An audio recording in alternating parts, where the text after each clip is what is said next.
Why are drain lines so important?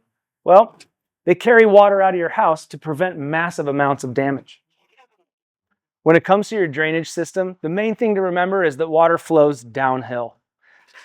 It never goes back up, so we need to make sure that water starts draining here and ends at a lower point. You see, drain lines start at the indoor equipment and carry water out to a predetermined and approved location. But drain lines can get clogged. Either dirt from the equipment can get into them and settle, or sometimes just water that's stagnant forms kind of a sludge and just gets impacted inside there. The best way to unclog a drain line is to put a shop vac at the end of the line and pour water at the beginning, letting that water get sucked all the way through really quickly, unclogging the line. If you're looking for where your drain line ends, a lot of times it's on your side yard or in the backyard over a planter or some gravel, somewhere where it could drain without making a mess. In our case, and in this commercial environment, it drains underneath a sink in the hallway. You may have a similar situation, sometimes in a master bathroom sink or some other bathroom plumbing where the drain line gets tied in.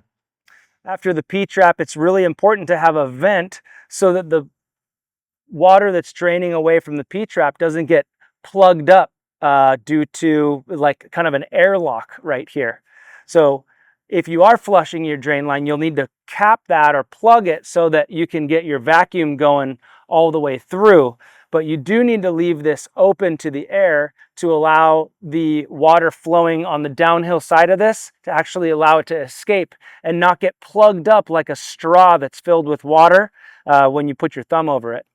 Any unit inside, especially in an attic or on a second story, should have two drain lines, a primary and a secondary. The primary goes into your plumbing or an approved location like vegetation or rocks outside.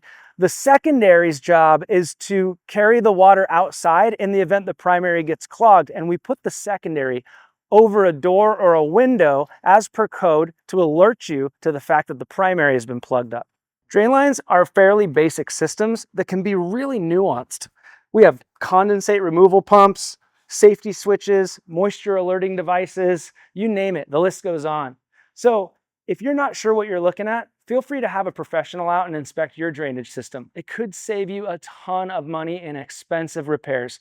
We don't want that system to leak.